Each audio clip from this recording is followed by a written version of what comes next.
Hello guys, good afternoon.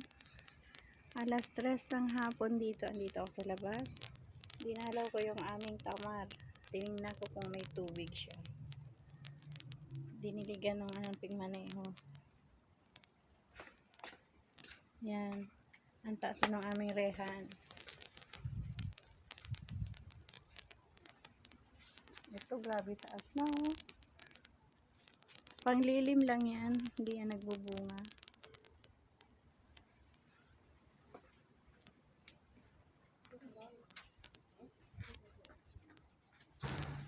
Yung ganda oh, ang taas.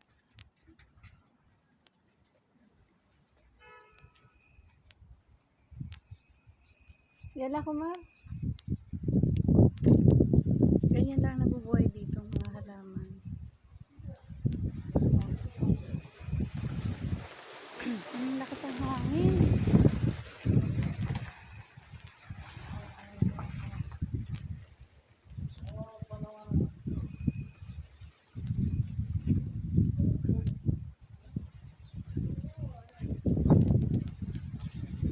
Ang lakas ang hangin ngayon ah.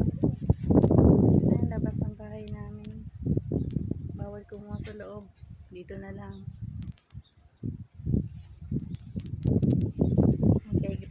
Okay guys, bye for now. Punta ulit ako ng ATM. Mag-withdraw ng sahod ng driver. Bye!